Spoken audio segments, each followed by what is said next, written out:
Colossenses, capítulo 4. Nós vimos na semana passada até o capítulo 4, verso 1, não é? E hoje nós vamos dar sequência até o final do livro de Colossenses. E antes, eu quero trazer aqui uma breve introdução, uma lembrança aqui do que foi esse livro de Colossenses, para a gente dar sequência no texto. Mas antes, façamos aí a leitura do texto. Acompanhe comigo. Vamos ler do verso 1, capítulo 4 inteiro. Acompanhe a leitura do livro aí comigo. Colossenses, capítulo 4.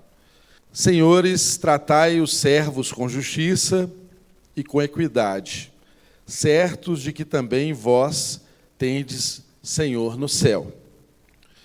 Perseverai na oração, verso 2. Perseverai na oração, vigiando com ações de graças. Suplicai, ao mesmo tempo, também por nós, para que Deus nos abra porta à palavra, a fim de falarmos do mistério de Cristo, pelo qual também estou algemado, para que eu o manifeste como devo fazer. Portai-vos com sabedoria para com os que são de fora. Aproveitai as oportunidades. A vossa palavra seja sempre agradável, temperada com sal, para saberdes como deveis responder a cada um. Verso 7. Quanto à minha situação, Tíquico, meu irmão amado e fiel ministro, e conservo no Senhor, de tudo vos informará. Eu vou-lo envio com o expresso propósito de vos dar conhecimento da nossa situação e de alertar o vosso coração. Em sua companhia, vos envio Onésimo, o fiel e amado irmão, que é vosso meio. Eles vos farão saber tudo o que por aqui ocorre. Verso 10. Saudai-vos Aristarco, prisioneiro comigo, e a Marcos, primo de Barnabé, sobre quem recebestes instruções, se ele for ter convosco, acolhei-o. E Jesus, conhecido por justo, os quais são os únicos da circuncisão que cooperam pessoalmente comigo pelo reino de Deus. Eles têm sido o meu lenitivo. Saudai-vos também a Epáfras, que é dentre vós servo de Cristo Jesus, o qual se esforça sobremaneira continuamente por vós nas orações, para que vos conserveis perfeitos e plenamente convictos em toda a vontade de Deus. E dele dou testemunho de que muito se preocupa por vós, pelos de Laodiceia e pelos de Hierápolis. Saudai-vos Lucas, o médico amado, e também a Demas. Saudai os irmãos de Laodiceia e Ninfa, e a igreja que ela hospeda em sua casa. E, uma vez lida esta epístola perante vós, providenciai, porque seja também lida na igreja dos Laodicenses, e as dos Laodicenses leia igualmente entre vós. Também dizei a Arquipo, atenta para o ministério que recebeste no Senhor, para o cumprires. Verso 18, a saudação é de próprio punho. Paulo, lembrai-vos das minhas algemas, a graça seja convosco. Pai, obrigado por tua palavra. Ela é o alimento que nós precisamos. E mais do que isso, ela é o alimento suficiente para nossas necessidades. Isso é o que temos aprendido e nos ajude a não nos esquecermos disso diante das adversidades, diante dos falsos ensinos, diante dos desafios que nós temos no nosso dia a dia. Que sempre nos lembremos que a tua palavra é suficiente, que o Senhor é suficiente para nós. Nessa noite, Deus, de uma forma especial, nós pedimos a Ti que ministre aos nossos corações, para que a gente saia daqui de uma maneira diferente de como entramos, conhecendo um pouco mais da sua palavra, refletindo um pouco mais acerca do Evangelho e sendo transformados para a Tua glória. É a nossa oração, é o desejo do nosso coração, e cremos também que esse é o seu desejo. Em nome de Jesus, amém. Irmãos, estamos aqui então no capítulo final do livro da carta aos Colossenses, carta cujo nome da série de mensagem que nós demos, intitulamos aí Cristo é suficiente. É uma carta que exatamente nos fala da suficiência de Cristo. Então, rapidamente, qual que é o contexto aqui dessa carta? Os irmãos de Colossos, uma cidade que havia sido alcançada pelo trabalho, pelo esforço missionário de Paulo, mesmo não sendo diretamente Paulo quem estabeleceu aquela igreja ali, foi alguém que aprendeu dele, possivelmente em Éfeso, e estabeleceu a igreja em Colossos. Uma igreja que não era das maiores igrejas, mas era alvo de uma preocupação de Paulo aqui nesse momento em que ele tem notícias do que está acontecendo lá. Aqueles irmãos haviam começado muito bem. Eles haviam aprendido a Cristo, haviam aprendido a palavra, tinham boa relação, a igreja estava crescendo, avançando, mas chegou um momento em que a igreja começou a ser contaminada por um falso ensino. E como eu costumo dizer aqui, repetir variadas vezes, o falso, para ter o potencial de nos enganar, ele tem que parecer o verdadeiro. Nenhum falso que não pareça o verdadeiro consegue nos enganar, porque logo nós percebemos que é falso e nós não damos crédito. E nós só damos crédito àquilo que é revestido de uma aparente verdade. Então, quando Satanás quer nos enganar, ele pinta o mal com beleza sedutora. Ele não pinta o mal como algo mal, ele nos mostra como algo belo, não é? Ele tem essa sagacidade, ele é um artista, não é verdade? Ele é alguém que consegue exatamente nos ludibriar, nos iludir, fazendo aquilo que é mal parecer belo. Então, foi exatamente o que começou a acontecer aqui com os irmãos em Colossos. Eles foram influenciados por algo que ainda acontece nos nossos dias. A mesma carta, irmãos, que os irmãos de Colossenses receberam, é a carta que nós estamos lendo aqui, o mesmo texto. E os princípios e os valores são aplicáveis da mesma forma a nós hoje, aqui em 2022. Por quê? Eles estavam experimentando algo que nós ainda experimentamos, que é um sincretismo religioso. Um sincretismo religioso, uma mistura de religiões que foi introduzida no meio deles quando entenderam que apenas Cristo não era mais suficiente para eles. E então Paulo escreve essa carta para combater essa heresia dos colossenses, né? Ficou conhecida como a heresia de Colossos, porque exatamente eles misturaram a fé cristã com um monte de outras coisas. Misturaram a fé cristã com preceitos do judaísmo. Misturaram a fé cristã com ensinos das religiões de mistérios da Grécia.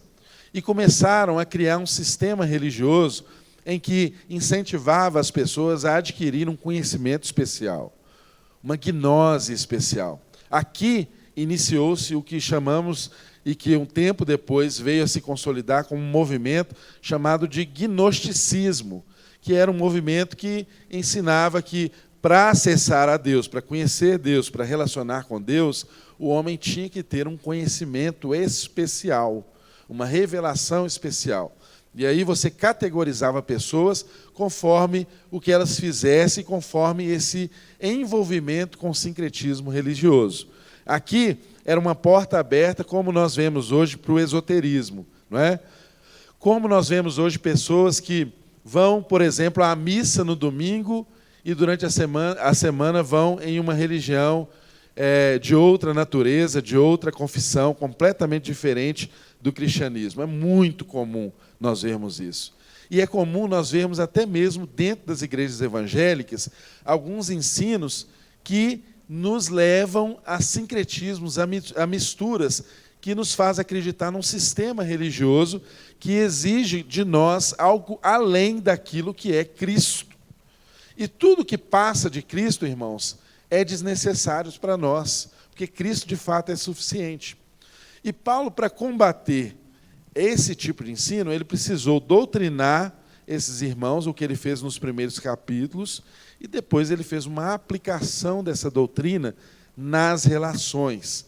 Porque a boa teologia tem que estar associada à ortodoxia. Então, não adianta, a ortodoxia tem que ser associada à ortopraxia, ou seja, não adianta você ter uma boa teologia, um bom conhecimento, um bom entendimento do que seja Deus, do que Ele requer de nós, se isso não se transformar em uma boa prática de vida. Então, Paulo, ele ensinou nessa carta, nos primeiros capítulos, a teologia central. Cristo é suficiente, Ele é o herdeiro de todas as coisas, Ele é o criador de todas as coisas. Cristo é da substância de Deus e assumiu a forma de homem, ou seja, sim, Deus se fez como nós, Deus se fez como homem, nós podemos sim ter um relacionamento com Deus, não é Deus lá e nós aqui, não é as coisas espirituais sendo boas e as coisas da carne ruins, não é? Porque esse culto da heresia de Colossos fazia as pessoas acreditarem que era uma divisão que existia entre o que era espiritual e o que era natural, de modo que o corpo físico era algo perecível e levava eles a praticar todo tipo de pecado no corpo, porque criam que o corpo ia perecer mesmo, então eu posso fazer qualquer coisa no corpo, o que importa é o espírito ser elevado. Então, esse tipo de doutrina que ensinou eles a cultuar anjos, não é?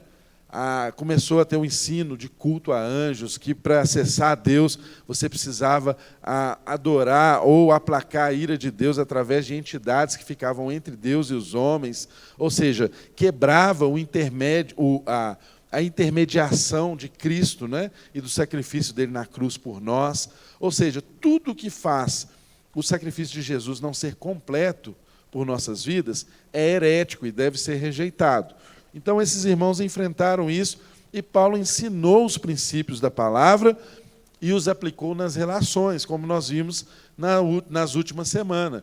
Como que isso se reflete na relação do escravo com seu senhor, como isso se reflete na relação do marido com a esposa, dos pais com os filhos. É a palavra de Deus alcançando as relações humanas, porque essa é a transformação que Deus deseja para nós, porque Deus é família. Ele quer nos transformar em uma família. Ele quer nos transformar na relação, porque Deus é relação. Deus é Pai, Filho e Espírito Santo. Ele é relacionamento. Então, diante desse desafio, nós chegamos agora no fim do capítulo. E aí, para nós vermos assim, como que Paulo traz ensinos assim tão fundamentais que expressam a importância de nós entendermos esse conteúdo relacional da igreja e da obra de Cristo. Para isso, ele traz aqui aplicações práticas e saudações finais, que muitas vezes você lê assim, correndo na sua casa, né? Ou às vezes você nem lê, porque você fala assim, Paulo está só mandando abraço, fulano de tal, aquele abraço, como se tivesse aquela música do... É do Tim Maia ou do... Vocês sabem, pode falar, é do Flávio. Você sabe, não me engano não, você sabe quem canta essa música, hein? Então é como se Paulo tivesse apenas mandando saudações, né, e tal, mandando abraços. Não, irmãos, tem uma riqueza de conteúdo nas saudações finais aqui de Paulo a esses irmãos e fala muito conosco que somos igreja das nossas relações. E falando em relações, eu quero convidar aqui os nossos irmãos que serão ordenados para nos ajudar aqui a estudar o texto de hoje, nessa parte que fala das relações, né? Então vem aí a Miriam, a Joyce, a Camila, o Samuel, a Lorene teve de manhã, mas agora à noite não pôde estar por causa das crianças, né? Mas estaremos juntos aqui discutindo um pouco o texto, a palavra de Deus, na sequência aqui do texto. Bom, irmãos, estamos aqui juntos e misturados, não é? E vamos aqui, então, de uma forma compartilhada, né, dar sequência ao texto que nós estamos estudando aqui. Capítulo 4, verso 1, semana passada nós estudamos aqui. Então, hoje, nós vamos dar sequência a partir do verso 2. E está escrito lá, perseverai na oração, vigiando com ações de graças, suplicai, ao mesmo tempo também por nós, para que Deus nos abra porta à palavra, a fim de falarmos do mistério de Cristo, pelo qual também estou algemado para que o manifeste como devo fazer. Então, aqui Paulo começa falando de oração e de pedidos de oração, né? O que é que vocês percebem aí nesse trecho de Paulo? Podem começar aí a falar. Falar que nem eu falei de manhã. Toda vez que fala de oração, olha para mim, né? Tá bom. É um texto muito rico, né? Quando Paulo fala sobre essa dedicação à oração, porque ele não simplesmente aconselha você a orar, mas ele traz um verbo que exige um esforço, que exige uma perseverança. Porque ele já sabe que dedicar a essa disciplina espiritual não é algo natural nosso. Pergunta se você quer assistir Netflix ou se você quer orar. Já temos a resposta, né? Então, esse dedicar é uma labuta de alma, é um esforçar que você precisa ter para estar neste lugar de oração. E hoje, também no Prosa na Prática, tanto de manhã quanto de noite, nós estávamos discutindo esse texto, e ele vai falar muito sobre a dependência, porque você ora quando você reconhece que você é dependente. Se você não entende que você é dependente desse Deus, você não vai para o lugar da oração. E essa dependência vai gerar esse alerta, vai gerar esse discernimento das coisas, porque você está em Cristo, em oração, e as coisas não estão passando desapercebidos, e a gente vai chegar ao tempo de gratidão, de ações de graças, quando a gente entra no lugar de contentamento. Então, essa dependência me leva a orar, a oração me leva a estar nesse lugar de discernimento em alerta, e para que eu tenha um coração agradecido, eu tenho que participar desse contentamento que eu tenho em Cristo Jesus. Samuel vai falar dos líderes. Sim, que eu percebo que tem aqui um pedido, né, de Paulo, né? É normal a gente pedir oração para os líderes, né? Então, eu até brinquei hoje pela manhã com os irmãos, né? É emblemático aquele crente que é chamado de crente 6 horas, né? Que você passa por ele está sempre 6 horas por mim, 6 horas por mim. Sempre está pedindo oração, não é? Para os líderes, né? Mas é lindo a gente perceber aqui que Paulo deixa claro que os líderes também precisam de oração. Né? O que você pensa disso aí, Samuel? Aí, tudo bem, irmãos? A paz do Senhor. Eu percebo também que, só voltando um pouquinho, no vigiando com ações de graças, como é difícil a gente vigiar em ação de graças, né? E como a Joyce falou, isso é só por meio da oração mesmo, né? Que isso pode acontecer. Mas porque a gente tem motivos, e milhares de motivos, para murmurar o tempo todo. E a não perceber as coisas pelas quais nós devemos ser gratos para Deus. E trazendo o pedido de oração de Paulo, é um pedido constrangedor, por quê? Porque ele está preso, ele está falando que está algemado, né?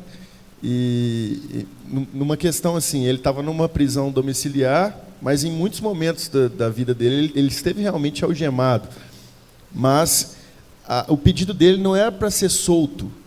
O pedido dele de oração é para que Deus abra as portas, para que ele possa falar do mistério de Cristo para as pessoas. Então esse é o pedido dele, o foco dele está nas coisas celestes, e por mais que ele estivesse preso ali, o pedido de oração dele era para justamente falar de Cristo, né? Do mistério, uma oportunidade para falar do mistério para as outras pessoas. E esse pedido é constrangedor, porque às vezes a gente pede tantas coisas, né? Pensando em nós mesmos, né? No nosso bem-estar, em provisão para Deus, né? E Paulo aqui está pedindo para uma oportunidade, para falar de Jesus para aqueles que não conhecem ainda. E é constrangedor esse pedido de Paulo, né? E Paulo entende que, ele fala isso até em 2 Timóteo, né? Que ele está preso, mas o Evangelho de Deus continua, né? E precisa continuar sendo pregado. E é por isso que ele entende que, independente da situação em que ele se encontrava, o Evangelho precisava e precisa continuar sendo proclamado, independente da nossa situação. Então, de fato, Paulo, na vida de Paulo, nos ensina muito. Quantas vezes nós estamos passando por alguma situação adversa e a gente pensa assim, fulano vai, deixa Joyce ir. Joyce fala melhor do que eu. Eu estou aqui, né, estou cansado, sobrecarregado, deixa que outro fale por mim. Não, nós precisamos entender que esse é o ponto alto assim, da nossa agenda. Falar sobre aquilo que um dia nos alcançou. O Evangelho precisa continuar, independente da situação e do estado em que nós nos encontramos. Vamos ler os versículos seguintes aí, os 5 e os 6. Portai-vos com sabedoria para com os que são de fora. Aproveitai as oportunidades. A vossa palavra seja sempre agradável, temperada com sal, para saberdes como deveis responder a cada um. E aí, gente, como é que é esse desafio, né? Será que Paulo e os irmãos lá tinham dificuldade também para falar e responder algumas coisas e tratar com algumas pessoas? Como é que é essa questão da palavra temperada com sal, o jeito de falar, enfim? Ei, gente, então, é interessante que Paulo, ele não pede para que Deus dê oportunidade. Paulo pede para aproveitar as oportunidades. Por quê? Porque a gente sempre tem oportunidade de evangelizar. Você tem todos os dias a oportunidade de pelo menos uma pessoa você falar de Cristo para ela. Seu vizinho que não é convertido, aquela pessoa que sentou ali do seu lado no ônibus. Eu falei até de manhã que quando eu era nova convertida, eu sempre andava com aqueles folhetinhos dentro da bolsa, né, evangelístico, com carimbo do endereço da igreja. Aí, quando uma mulher sentava do meu lado, eu começava a puxar papo. Ai, nossa, está quente, né? Não sei o quê. Eu queria te entregar aqui um papelzinho, te convidar, ter uma reunião. E por que a gente vai perdendo isso, né, quando a gente vai caminhando com o Senhor? Então, esse pedido de Paulo, né, para aproveitar as oportunidades, ela tem que ser resgatada hoje. Nós estamos adormecidos, às vezes a gente fica preso aqui dentro dessas 4 paredes e a gente perde a importância da evangelização. A gente precisa olhar para fora, né? Eclésia, para fora. E sabe uma coisa que eu acho interessante aqui também nesses versos? É que, como a Miriam disse, né, a gente precisa ter os olhos para os de fora e ter a sabedoria para lidar e aproveitar essas oportunidades. Mas, meus irmãos, como nós temos andado distraídos? Tem até uma música que fala isso, né? Tenho andado distraído. Aquele corinho antigo. Brincadeira. Nós temos andado distraídos com tudo, seja com a política, seja com qualquer coisa que seja, mas a gente sabe que, ultimamente, a política tem tomado, né, os nossos dias e tirado assim, o nosso foco. E isso me lembra uma viagem de Paulo, né, quando ele chega em Atenas. Atenas, que era o berço ali da cultura daquela época, e Paulo, como uma grande mente pensante, um grande estudioso, ele poderia chegar ali naquela cidade, naquele lugar, e se distrair facilmente. Era um lugar propício a distrações. Mas Paulo, ele entende o seu propósito e ele aproveita a oportunidade ali no lugar onde ele está. Então, a gente precisa aproveitar essas oportunidades e parar de ser tão distraído. A gente precisa ser intencional. E essa é uma palavra que a gente usa tanto aqui na nossa igreja. Então, a gente precisa aproveitar essas oportunidades e não andar tão distraído. O que mais nós vemos por aí, hoje em dia, você vai para a academia, você pega um ônibus, você pega um Uber, sempre fone de ouvido. A gente está sempre conectado com outra coisa. A gente não quer ter esse contato com outras pessoas. Sabe, a gente quer, vir até a cara para não ver a pessoa na padaria, uma pessoa que às vezes você conhece e tal. Meus irmãos, a gente precisa voltar a ter isso como parte da nossa agenda, algo assim prioritário. Parar de sermos tão distraídos e focarmos nessas oportunidades que têm surgido. Mas muitas vezes a gente tem desprezado, porque a gente está em outro mundo e a gente deixa isso passar, infelizmente. Ele diz aqui também, a vossa palavra seja sempre agradável, temperada com sal, para saberdes como deveis responder a cada um. E você falar isso no meio que a gente está vivendo hoje, que é de tanta politização, e as pessoas estão tão nervosas, né? Você vai discordar de alguém, a pessoa já sai em você. E às vezes nós vemos muitos cristãos agindo dessa maneira. Eu não sei, você já comeu uma comida sem sal, assim, sem tempero nenhum? É difícil de descer, na verdade. E tem pessoas que conversam sem sal. É uma conversa chata. E quando nós olhamos para aquele que é a nossa maior motivação, o nosso maior exemplo, Cristo falava de uma maneira que ninguém falava naquela época. Era atrativo, sabe? As criancinhas paravam para ouvir ele. Você tem que ser muito gente boa para uma criança parar para te ouvir e querer ficar perto de você, não é verdade? E às vezes isso falta nas nossas vidas, de nós buscarmos agirmos com sabedoria diante das discussões, até de uma discussão, de você discordar com alguém. Você tem que pedir sabedoria para Deus, para que você não afaste essa pessoa do Evangelho, né? Deus nos chamou para criar uma ponte para Ele, não um muro, né? Então nós temos que ter esse cuidado também, essa sabedoria, né? Costumo dizer que até para discordar, a gente pode discordar graciosamente, não é? Você não é obrigado a concordar com as pessoas, em suas formas de pensar, enfim.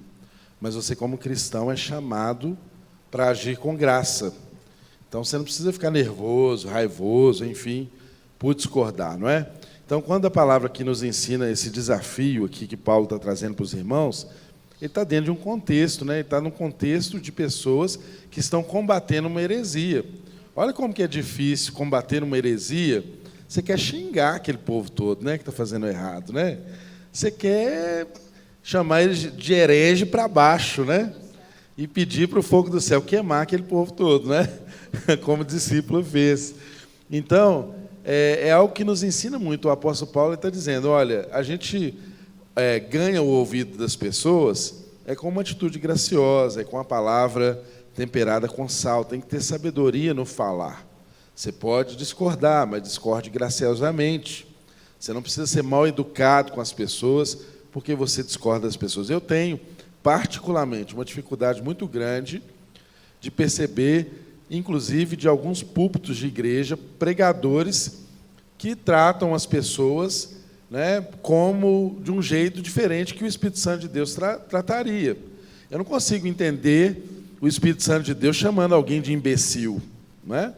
Eu não vejo que isso é um agir com graça, não é? No entanto, a gente às vezes ouve coisas assim que, aos meus ouvidos, é um absurdo.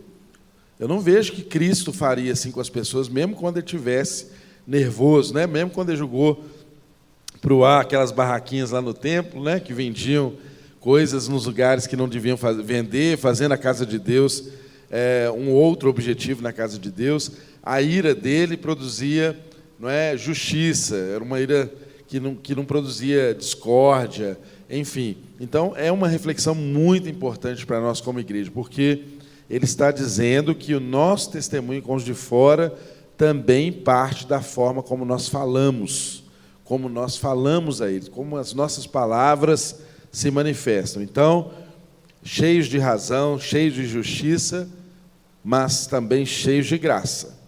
A gente não impõe a nossa vontade, a nossa forma de pensar com agressão, com rispidez.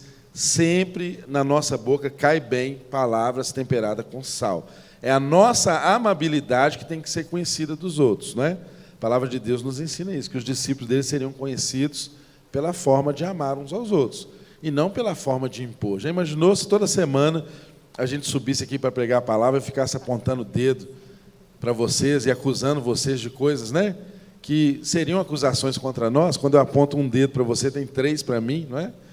Não é assim, né? A graça de Deus tem que operar no nosso meio e nos fazer pessoas amáveis, que são corretas, ensinam, enfim, mas desejam um comportamento na vida das pessoas, mas a gente tem que ser amável, a nossa palavra tem que ser temperada com sal. Só para fechar esse ponto, uma coisa importante, quando ele fala sejam agradáveis com os de fora, a gente precisa lembrar que os de fora não crêem no que cremos. Que enquanto a minha regra de vida é a palavra de Deus, para os demais não é. E eu não posso querer exigir que ele pense igual a mim. Morto, né? Exatamente, ele está morto nos seus delitos e pecados, ele está com os olhos fechados. E a gente tem que lembrar da graça comum. Se eu não consigo, às vezes, trazer um anunciar da palavra exatamente através, por exemplo, de João 3,16, como nós estamos acostumados, eu posso falar da natureza, eu posso falar da criação, eu posso falar das coisas que todos desfrutam, porque é uma graça comum. E essa graça comum está estendida a todos, e ela é inegável. Porque Paulo vai dizer que nós somos indesculpáveis porque Cristo se revela na criação. Deus se revela na criação. Então, é entender que o outro não crê exatamente como você crê. Ele não teve a criação que você teve ou aprendeu os princípios que você teve. É olhar, de fato, como o pastor estava dizendo, com graça e misericórdia e explicando para ele, pouco a pouco, como é o evangelho que você vive. E nisso precisa ter muita coerência entre o seu discurso e a sua prática. Porque se o seu discurso for muito bonito, né, até mesmo intelectual, mas o seu comportamento e a sua prática não condizer, você vai perder a credibilidade ali. Vamos ler aí o verso 7 a 9. Quanto à minha situação, Tíquico, irmão amado e fiel ministro e conservo no Senhor, de tudo vos informará. Eu vou-lo envio com o expresso propósito de vos dar conhecimento da nossa situação e de alentar o vosso coração. Em sua companhia vos envio Onésimo, o fiel amado irmão, que é do vosso meio. Eles vos farão saber tudo o que por aqui ocorre. Paulo começa agora a citar e apresentar alguns irmãos que estão sendo enviados juntamente com essa carta, né? O que nós aprendemos aí acerca desses irmãos aí, Tíquico, Onésimo, o que tem de interessante aí sobre a vida deles? A gente vai perceber que esses 10 nomes que Paulo começa a citar a partir de agora, a partir do versículo 7, é o retrato da igreja.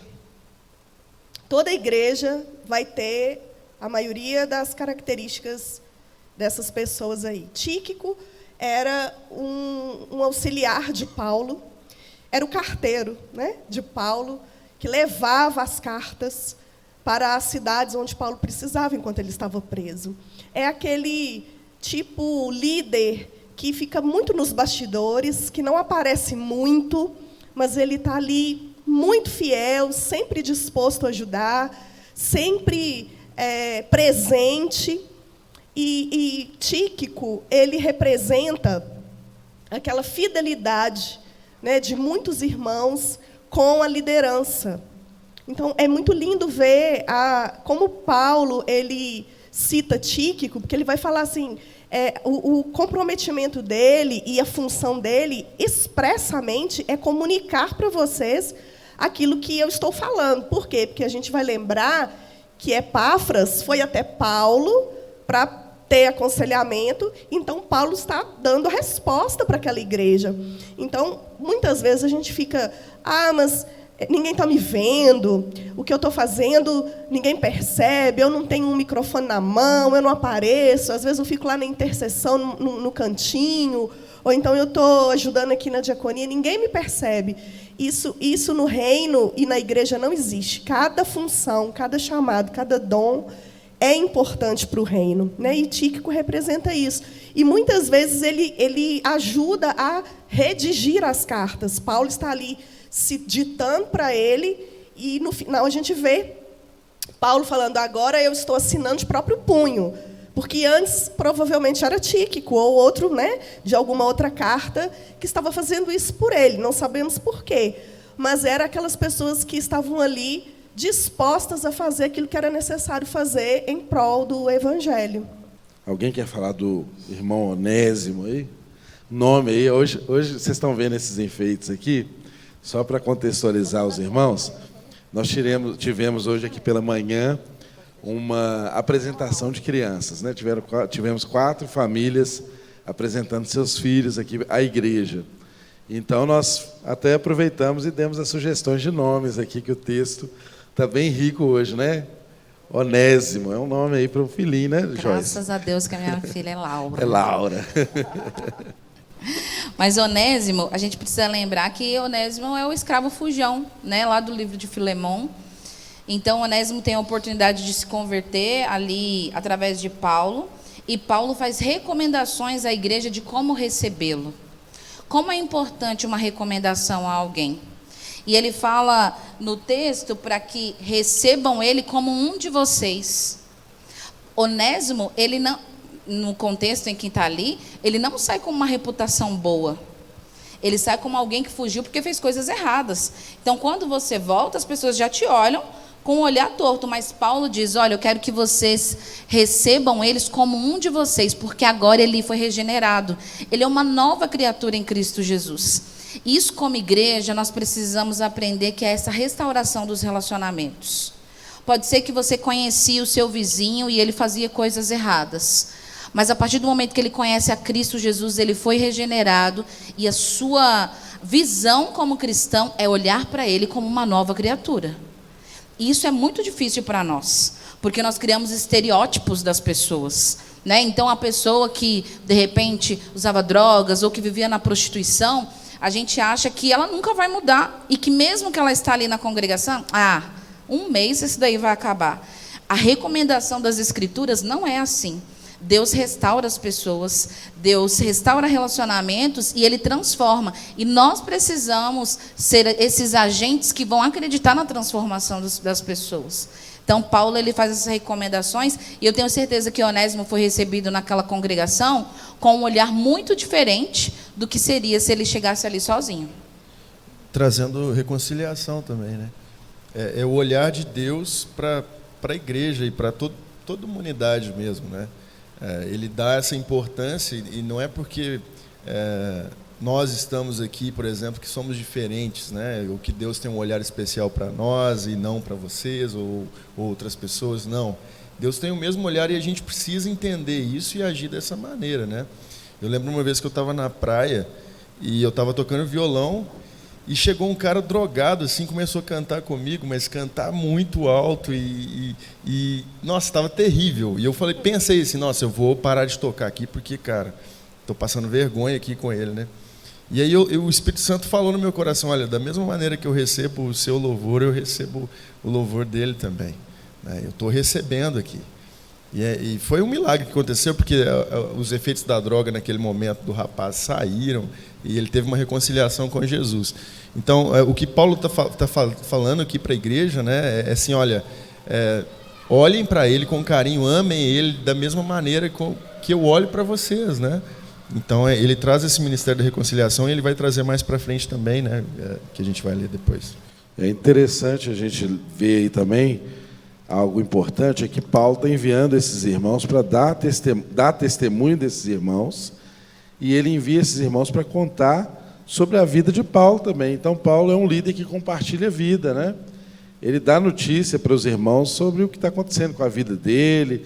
É muito interessante, porque nessas saudações finais, que parecem ser assim, textos meio que padrão, né, de despedida, conclusivos e tal, a gente vê aqui um aspecto muito relacional e muitos princípios, né, informadores e formadores, né, de uma relação verdadeira. E Paulo demonstra isso aqui muito claramente. O texto continua aí, verso 10. Projeta para nós aí, Arthur, verso 10. Saudai-vos, Aristarco, outro nome aí, bonito, prisioneiro comigo, e Marcos, primo de Barnabé, sobre quem recebestes instruções, se ele for ter convosco, acolhei-o. E aí esses caras aí, o Aristarco e o Marcos, ou João Marcos, primo de Barnabé, o que nós conhecemos deles? O Aristarco é aquele cara que foi preso também com Paulo, né? Lá em Atos a gente lê sobre ele também. provavelmente ele está preso com Paulo aqui, e Paulo fala assim, ele é meu companheiro de prisões, né? Por escolha dele, ele não tinha feito nada de errado, ele não foi preso por ter feito alguma coisa, mas ele se dispôs a estar preso com Paulo, provavelmente ali, para estar apoiando o ministério dele também. Então esse é o Aristarco, né? E o Marcos é aquele cara que Paulo, na primeira viagem missionária, não queria. Ele de jeito nenhum, quis ele, e aí ele abandonou o processo. No meio da viagem missionária, ele falou, não aguento isso mais. E isso gerou um conflito na segunda viagem, né? Porque Barnabé queria levar o Marcos, e aí Paulo vai e fala assim, não, esse cara aí vai abandonar a gente, né? E foi um clima tenso que aconteceu, e os irmãos podem falar mais também. Eu queria só comentar como que tem atitudes de irmãos que constrange, né? Aristarco me constrange. Você pensa, o carcereiro, que estava ali amarrado a Paulo, vendo um absurdo desse, que uma pessoa, em prol do evangelho, escolhe ficar ali com Paulo, auxiliando Paulo, e podia estar fazendo 1000 outras coisas, podia ter a liberdade que fosse, mas ele estava ali se dispondo. Você imagina se esse carcereiro, se ele não converteu, ele merecia ir para o inferno mesmo, Deus me perdoe. Porque não tem condição de você ver um testemunho poderoso desse. Ele ia pensar assim, quem que esse homem é? Quem que é esse Paulo que faz com que pessoas que estão livres escolhem ficar aqui dentro por causa dele, por causa dessa visão que é o cristianismo? Então, assim, o nosso testemunho, a nossa fidelidade àquilo que Deus nos entrega, né, ao chamado, isso é um testemunho poderoso, né? E comentando um pouco mais aqui sobre João Marcos, né, ou sobre Marcos, esse cara foi, né, como o Samuca disse, ele abandonou, né, Paulo e Barnabé ali no meio da viagem. E isso faz com que a gente reflita, né, que às vezes a gente vai ter pessoas na nossa jornada, amigos, companheiros, que vão falar assim, estou com você, Joyce, estamos juntos, vamos juntos, e é isso aí. Na primeira curva, a pessoa vai falar o quê? Tchau e bênção. E simplesmente vai te abandonar no meio do caminho. E o que Paulo fala? Primeiro ele não quero ir, não. Mas agora ele está recomendando para que as pessoas recebam Marcos. Olha só, gente, nós entendemos e vemos aqui quão poderoso é o perdão para nós que somos cristãos. Porque certamente nós seremos como Marcos em algum momento, falaremos, pode contar comigo, em algum momento a gente vai sair correndo e abandonar a história, ou alguém pode fazer isso com a gente. Mas a nossa atitude tem que ser como Paulo, né? E ele ensina e recomenda Marcos, e nós entendemos ali que houve perdão, houve restauração ali nas relações. E Paulo, ele só fala sobre perdão e nos ensina sobre perdão porque somos perdoados, porque Cristo nos perdoou. Então, a suficiência de Cristo na nossa vida, o perdão de Cristo na nossa vida, ele é suficiente para que nós possamos testemunhar. E por isso que nós perdoamos, e é por isso que nós acolhemos, porque nós entendemos que nós fomos perdoados e fomos acolhidos por esse Cristo que é suficiente. De manhã, Isso. Pode falar. De manhã eu não deu tempo da gente falar muito, mas eu até pensei, quantas pessoas são feridas no ministério por se sentirem inúteis. E às vezes muito disso acontece por causa dos líderes. De alguns líderes que durante algum momento da vida do ministério, eles trataram essas pessoas assim, você não presta para mim. Você é inútil no meu ministério. Quantas pessoas abandonaram a igreja, abandonaram o evangelho por conta disso? E aqui nós vemos restauração, nós vemos Paulo se preocupando com Marcos e trazendo ele de volta, né? Tem uma outra parte que ele fala assim, me traga Marcos porque ele me é muito, muito útil, né? Ele traz essa restauração e talvez o coração de Marcos, de João Marcos, estava ferido e nesse momento teve aquele perdão, a restauração e ele pôde exercer o ministério dele também. Isso acontece demais na igreja também, né? E resultado de Marcos ter tido um Barnabé na vida dele, né? Que deu uma segunda chance quando Paulo não queria dar, e Paulo tinha até motivos justos, né, aos olhos humanos, para não querer de novo, porque quando Marcos abandonou a missão, isso atentava contra a vida de Paulo e de Barnabé. Eles estavam num momento muito difícil da viagem missionária, e que ter a comitiva, né, ter um número maior de pessoas, significava a sobrevivência deles nas adversidades do campo missionário. Então, foi muito sério o que Marcos fez. E Paulo não queria tê-lo na segunda viagem missionária, o que é até muito razoável, né? Paulo tinha uma experiência com João Marcos, mas Barnabé entendeu, acolheu João Marcos, foi para uma outra direção, e a gente vê como que Deus vai tecendo tudo, né? E faz depois eles se reencontrarem. O evangelho cresceu para o lado que Barnabé foi, o evangelho cresceu na segunda viagem missionária de Paulo, e agora eles se reencontram, né, no final da vida, e João Marcos não é ninguém menos do que o autor de um dos evangelhos, né, que nós estudamos aqui hoje, né? Quem sabe ele não tivesse tido uma segunda chance, né? Teria sido outra história, né? Eu vejo isso com a importância também do discipulado, né? Porque pode ser que naquele momento ele pisou na bola feio, não foi assim, né? Mas o discipulado, ele traz maturidade. Talvez você seja imaturo hoje, e a sua maturidade, daqui a um ano, ela ajude alguém e ela faz com que você seja recomendado, porque a maturidade faz isso. Eu hoje não faria coisas que eu fiz com 20 anos de idade, mas porque o tempo vai nos ensinando, as pessoas ao nosso redor vão nos ensinando, e aqueles que nos fazem crescer em maturidade são exatamente aqueles que olham para a gente com um olhar de misericórdia. E olham para vocês e falam assim, olha, eu já estive no seu lugar, eu vou esperar o seu tempo da maturidade. É por aqui, faz desse jeito. E eu vejo que Barnabé teve esse olhar de discipulador, de esperar o tempo e de esperar essa maturidade acontecer. E a gente precisa ter esse olhar como igreja. Eu só queria falar que Paulo, quando ele estava para morrer, na segunda carta de Timóteo, ele fala, me traz a capa, alguns pergaminhos e Marcos, que me é útil. Então, ele faz como Jesus fez com Pedro. Quando Pedro nega, e Jesus ali, depois da ressurreição, ele vai ali no caminho de Emaús, né, está ali na praia. O que Pedro está fazendo? Voltou para fazer o que ele sabia fazer antes do chamado, que era pescar. Voltou para estaca zero. Então, muitas vezes, a gente, quando fica ferido na caminhada, a gente retrocede lá atrás. E aí, Jesus vai lá e fala o que com ele? Apacenta as minhas ovelhas. O que Paulo fez com Marcos? Ele me é útil. Então, a gente precisa restaurar o chamado das pessoas, dando função para elas. Né? Vamos fazer, então, a leitura do verso 11... e seguinte, de 11 a 13. 11 a 13 está escrito aí.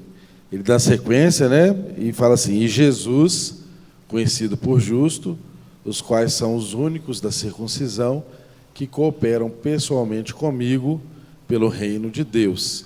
Eles têm sido meu lenitivo.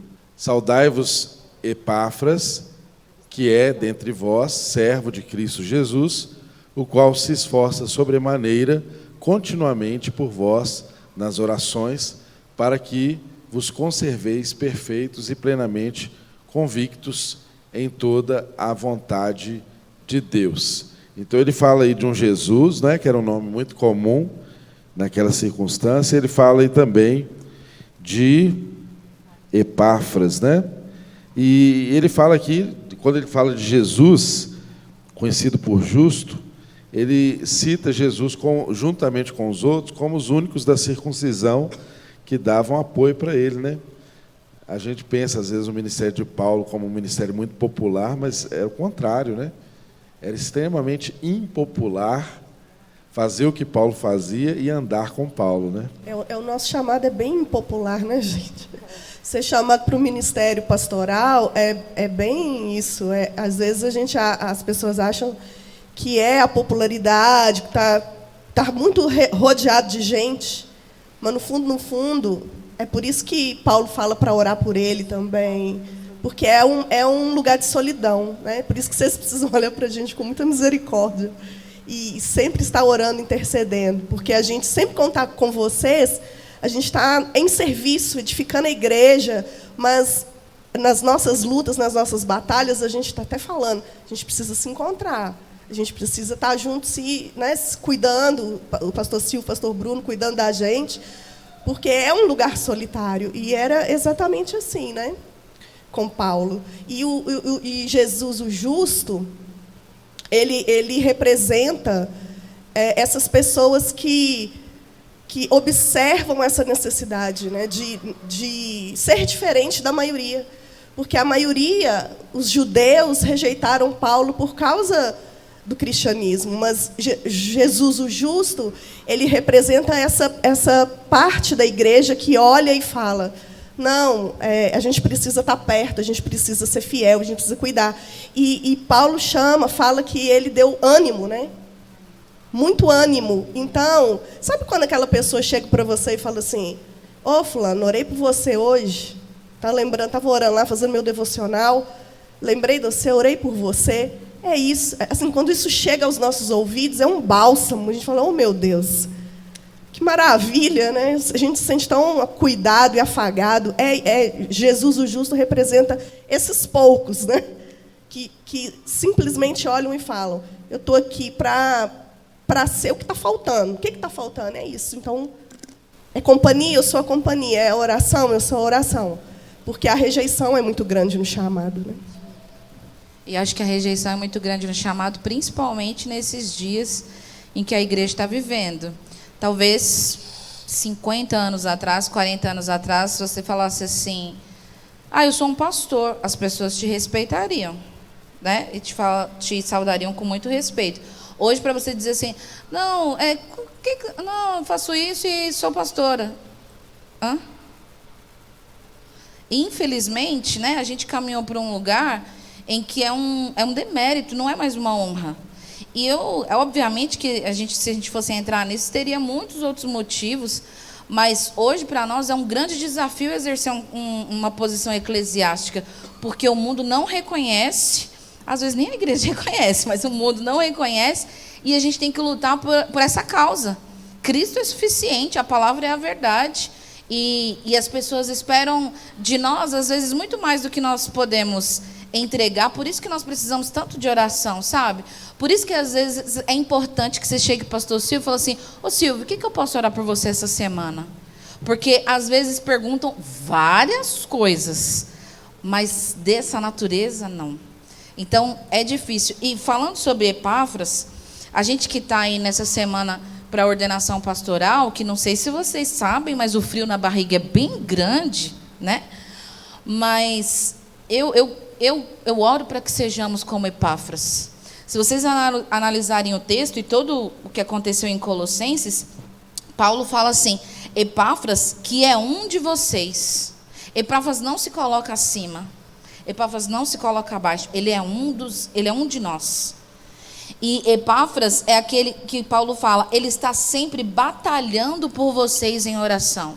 Eu oro para que sejamos pastores que batalhem pela igreja em oração, que entendam as necessidades do rebanho, que lutem pelo rebanho e que vejam quão precioso é. Ele fala para que, como pessoas maduras e plenamente convictas, continuem firmes em toda a vontade de Deus. Veja que aqui Paulo não ressalta nada sobre coisas materiais, mas sobre aquilo que é importante. Olha, o pastoreio de Epáfras é louvável porque ele leva a igreja a se parecer mais com Cristo. E isso é um desafio grande para nós, todos nós, mas eu oro para que isso aconteça conosco genuinamente. E só para finalizar a parte de Epáfras, rapidinho, ele ainda foi um líder, um pastor, né, ele era o pastor dessa igreja, que quando ele viu, né, os rumores, ele viu essa questão do gnosticismo, como o pastor Silvio explicou no começo, surgindo, o que ele fez? Ele foi até Paulo, abriu seu coração e pediu instrução, ajuda. E como é importante nós sermos esse tipo de liderança. Que quando o circo pegar fogo, a gente vivenciar uma situação que a gente não sabe como lidar, às vezes a ameaça é grande demais, com humildade, eu falo, Miriam, não sei como resolver. Você pode me ajudar? Então, o coração de Epáfras nos ensina muito, meus irmãos, a sermos uma liderança humilde e que compartilha, né, sobre essas questões do ministério e da igreja. E Paulo dá testemunho dele, das orações que ele faz por eles, né? Da preocupação que ele tem. Dou testemunho de que se preocupa por vós, pelos de Laodiceia, pelos de Herápolis. Então, Paulo referencia o trabalho desse irmão, não é? Verso 14. Saúda-vos Lucas, o médico amado, e também Demas. Saudai os irmãos de Laodiceia e Ninfa e a igreja que se hospeda em sua casa. E, uma vez lida essa epístola perante vós, providenciai que seja também lida na igreja dos Laodicenses, e a dos Laodicenses lede-a igualmente perante vós. Aí está falando, então, ele pedindo para essa carta ser compartilhada com cidades vizinhas, né, Laodiceia e Herápolis, e ele também saudando aí alguns personagens que já são conhecidos de nós, como Lucas, o médico, né, que acompanhou Paulo em todo o seu trabalho missionário, escreveu o livro de Atos, né, enfim, e Demas, saudando Demas, e um aspecto muito interessante aqui é a ninfa, né, e a igreja que se reúne na casa dela. Aqui tem um ponto importante, né, da gente ver que a igreja se expressava muito através das relações dentro das casas, né? O que vocês pensam disso? Demas, ele representa aqueles que se desviam, porque ele vai se desviar do evangelho.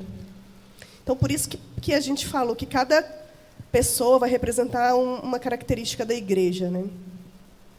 Assim como tem uns que são muito fiéis, estão ali para tudo, vai ter alguns que vão estar com o gás todo, no meio do caminho vai te abandonar, outros vão estar ali te apoiando em oração, e vai ter uns que não vão estar aqui mais. Estava semana passada e não está aqui hoje mais. E ninfa é uma mulher, não cita o nome do marido, então provavelmente era solteira ou viúva, e ela representa aquelas pessoas que falam assim: o que eu tenho não é meu, é de Deus. Sabe que a pessoa compra um carro e fala assim: eu vou dar carona para os irmãos, que é Deus que me deu para eu abençoar. É ninfa, né, que naquela época ainda o evangelho não era tão, né, livre, poderia ter algum risco daquela mulher ser presa, mas ela entendia que o que ela tinha era de Deus, então ela abria as portas da casa dela para que uma igreja, né, uma célula, um GC, acontecesse ali na casa dela. E ninfa nos mostra um princípio muito lindo na Bíblia, que é o princípio da hospitalidade, né? E a hospitalidade no grego, ela quer dizer amigo, estrangeiro, convidado, estranho. Então, a hospitalidade, meus irmãos, é o ato de nós tratarmos um estrangeiro ou um desconhecido como amigo.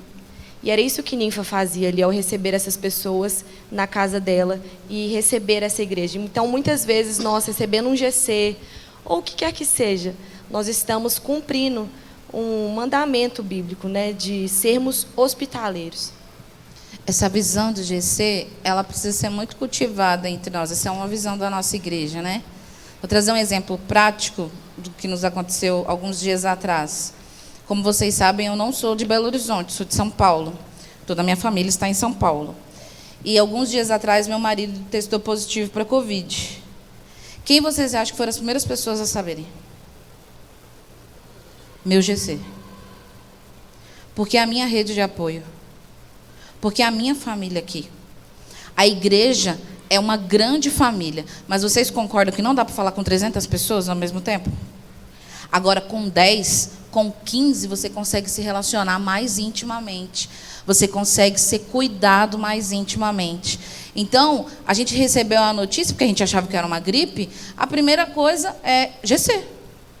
Por quê? Porque as pessoas que estão nos apoiando ali, que estão cuidando da gente ali, que se preocupam com a gente. Então, se você hoje não está em um GC, isso é uma meta para 2023. Amém. É importante essa visão que nós caminhamos como igreja. É importante que você seja cuidado, que você seja assistido e que você cuide de outros. E isso só é possível no grupo pequeno. É muito importante isso. E é a forma como a igreja sempre se expressou. A igreja sempre se expressou também em pequenos grupos. Não é? O livro de Atos nos ensina que eles adoravam no templo e nas casas. E houve tempo em que não havia templos. Não é? A adoração era nas casas. Então, eu e você precisamos dar valor a isso, a essas relações, colocar na nossa agenda de ser parte de um pequeno grupo, de se relacionar com as pessoas. Isso tem que ser agendado, tem que ser uma prioridade, senão não acontece. Não é porque a gente hoje em dia dorme domingo e acorda no sábado, não é? Você dorme domingo à noite igual hoje, aí assustou, já é sábado de novo, já estamos aqui de novo, o tempo passa muito rápido. Então tem que ser algo agendado, tem que ter uma intencionalidade para isso ser uma realidade na nossa vida, né? E a gente vê que Paulo valorizava isso e os irmãos viviam essa realidade aqui nesses tempos. E para nós encerrarmos, o texto continua no verso 17, escrito aí está: também dizei a Arquipo, atenta para o ministério que recebeste no Senhor, para o cumprires. A saudação é de próprio punho. Paulo: lembrai-vos das minhas algemas, a graça seja convosco. Então, para encerrar, Paulo cita mais um nome aí, né? Agripo, né? E encerra. Ó. Arquipo. É tanto nome, né, gente? Arquipo. E encerra dizendo que ele mesmo estava escrevendo essa saudação de próprio punho para os irmãos se lembrarem da situação dele. Ele estava algemado, ele estava em prisão, amarrado a um soldado romano, muito possivelmente, né? E saudando os irmãos, escrevendo as saudações finais. O que isso fala para a gente? Na minha tradução fala assim, ó: cuide, falando para Arquipo, cuide de cumprir o ministério que você recebeu do Senhor. Arquipo representa aquelas pessoas que têm um chamado ministerial, mas por algum motivo ou outro desanimou, está sentado no banco, assistindo. E não devia. Então Paulo fala para ele: Arquipo, presta atenção, fique esperto, vai exercer o seu chamado. Então nós precisamos, como igreja, olhar para todas essas classes de pessoas, todo esse tipo de pessoa. Aqueles que estão desviados, a gente precisa ir lá buscar. Aqueles que estão aqui perto da gente, a gente precisa valorizar. Aqueles que estão feridos porque um dia foram úteis e não são mais úteis, a gente precisa restaurar.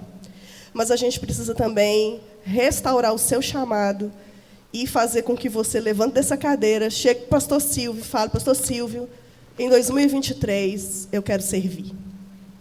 Eu não quero mais ficar sentado no banco, seja o motivo que for, seja por ferida, porque a igreja é cheia de gente que precisa ser cuidada e restaurada.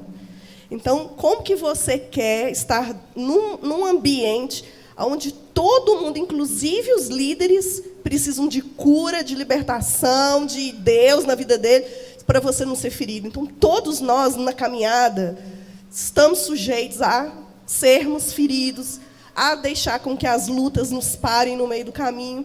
Então, Arquipo representa esse tipo de pessoa que em 2023 vai bombar. Amém. A gente pode começar a chamar ele de arquetipo, né? E não de Arquipo, né? Porque Arquipo somos todos nós, né? Então, Deus continua falando para a gente, e de um modo especial, não é? Nessa semana da ordenação, a todos vocês, não é? Lembrai-vos das minhas algemas, né?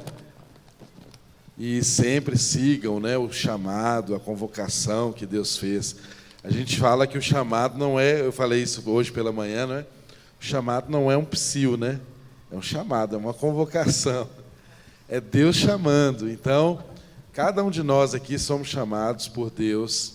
Cada um de nós recebemos dons de Deus na nossa vida e todos somos importantes no exercício desses dons para edificarmos a igreja.